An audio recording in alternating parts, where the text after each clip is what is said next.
नमस्कार दोस्तों, स्वागत है आपका द पॉलिटिकल टेस्ट में और मैं हूं अजय सिन्हा। दोस्तों, उत्तर प्रदेश में एक नए गठबंधन का ऐलान होने जा रहा है और उस गठबंधन की नींव है मायावती। दरअसल दोस्तों, मातृ शक्ति आजकल चर्चा में है। मातृ शक्ति की बात हो रही है। उत्तर प्रदेश में दो मातृ शक्तियां यानी मायावती और पल्लवी पटेल अब साथ आने वाली हैं। पिछले दिनों का घटनाक्रम शायद आपको पता ही होगा कि किस तरह से इंडिया गठबंधन से पल्लवी पटेल को दरकिनार किया गया। 3 सीटें मांगी थी पल्लवी पटेल ने। 3 सीटों पर एक प्रेस विज्ञप्ति जारी की थी कि 3 सीटों पर हम चुनाव अपने प्रत्याशी को अपने सिंबल से यानी चुनाव चिन्ह से लड़वाएंगे। लेकिन उसके बाद यह हुआ कि अखिलेश यादव एक बयान देते हैं कि पल्लवी पटेल के साथ 22 में गठबंधन था, यानी 2022 में गठबंधन था, 2024 में गठबंधन नहीं है। उसके बाद से पल्लवी पटेल जो है नाराज हो गई, उखड़ गई। उन्होंने अपनी प्रेस विज्ञप्ति वापस ले ली, यानी अपना ऐलान वापस ले लिया। लेकिन यह माना जाने लगा कि गांठ बुरी तरह से पड़ गई है, अब यह गांठ खुलेगी नहीं, यानी अखिलेश यादव और पल्लवी पटेल पे। जबकि पल्लवी पटेल हर इंडिया गठबंधन की जो बैठक हुई उसमें शामिल रही। सबसे बड़ी बात यह है कि पल्लवी पटेल की एक तारीफ की जाए कि भले ही वो कितना नाराज रही, लेकिन उन्होंने पीडीए के फॉर्मूले पर समाजवादी पार्टी के कैंडिडेट को वोट दिया। जबकि सपा के जो विधायक थे उसमें से कई विधायकों ने समाजवादी पार्टी के कैंडिडेट को वोट ना देके बीजेपी के कैंडिडेट को राज्यसभा में वोट कर दिया। तो पल्लवी पटेल की इस बारे में तो दोस्तों तारीफ करनी पड़ेगी। अब पल्लवी पटेल और मायावती साथ आ रही हैं और ये ऐलान आज हो सकता है। होली खत्म होने का इंतजार किया जा रहा था कि होली के बाद ऐलान होगा। होली कल अच्छे से सबकी बीत गई।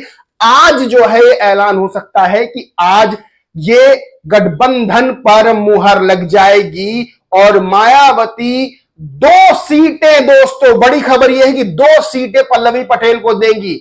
मायावती के लिए पहले कहा जा रहा था कि इंडिया गठबंधन में मायावती शामिल क्यों नहीं हुई, इससे विपक्ष को नुकसान होगा। लेकिन दोस्तों, मैं पहले से कहता आ रहा हूं कि मायावती हर चाल, हर दांव, हर रणनीति बहुत सोच समझ के कर रही हैं और उसी का असर है कि अब इंडिया गठबंधन खुद खिसक के मायावती के पास आ रहा है। और यह बात पहले से कही जा रही कि अगर विपक्ष मायावती को प्रधानमंत्री पद का कैंडिडेट घोषित कर देता है कि मायावती विपक्ष की ओर से प्रधानमंत्री पद का चेहरा है, तो किसी को कोई दिक्कत नहीं होती। लेकिन ऐसा नहीं किया गया। अपनी ढपली, अपना राग सब अलाप रहे हैं। लेकिन मायावती के साथ अब पल्लवी पटेल आ गई हैं और पल्लवी पटेल को 2 सीटें दी जाएंगी, यानी फूलपुर की सीट और इलाहाबाद की सीट। फूलपुर की सीट इसलिए बहुत खास है क्योंकि स्वर्गीय सोनेलाल पटेल ने फूलपुर की सीट पर ही जो कुर्मी वोट है, लगभग उत्तर प्रदेश में 6% वोट बैंक है और निर्णायक वोट बैंक है, वो एक किया था, यानी इकट्ठा किया था। और अब फूलपुर सीट और इलाहाबाद सीट जो है वो पल्लवी पटेल को दी जा सकती है चुनाव लड़ने के लिए। बस बात यह चल रही है कि चुनाव सिंबल पर बात है। मायावती चाहती कि बीएसपी का चुनाव चिन्ह हाथी, उस पर पल्लवी पटेल अपने 2 प्रत्याशी उतारे, जबकि पल्लवी पटेल अपने जो है सिंबल पर चाहती हैं। लेकिन बड़ी बात यह है, इन 2 मात्र शक्तियों को यानी मायावती पल्लवी पटेल को एक करने में सबसे बड़ा फॉर्मूला काम आया, यानी अखिलेश पीडीए के फॉर्मूले पे चल रहे हैं और मायावती ने बड़ा फॉर्मूला दे दिया है पीएडीएम, यानी पिछड़ा, अगड़ा, दलित, मुस्लिम सोशल इंजीनियरिंग को नया नाम दिया गया है पीएडीएम। और इसी के तहत अब पल्लवी पटेल जो है वो मायावती के साथ आ रही हैं। मायावती का हाथ पकड़ के ही चुनाव लड़ेंगी।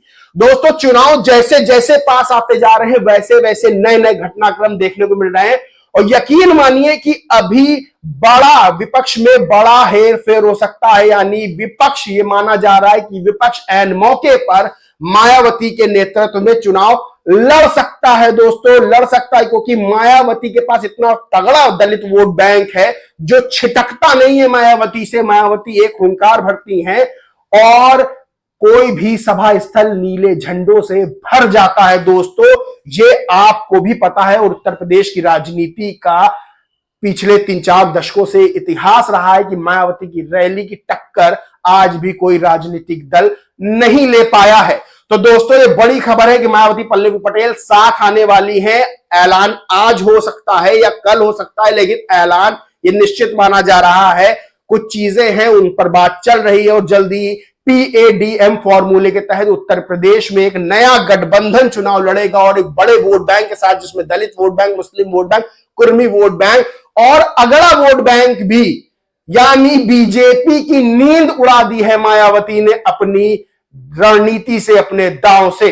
दोस्तों इस पूरे मामले पर आपका क्या कहना है, क्या मानना है, कमेंट करके जरूर बताएं। वीडियो अच्छा लगा तो लाइक करें, कुछ शेयर करें। दोस्तों चैनल को सब्सक्राइब नहीं किया तो सब्सक्राइब करके बेल आइकन जरूर दबा लें। जय हिंद, जय भारत।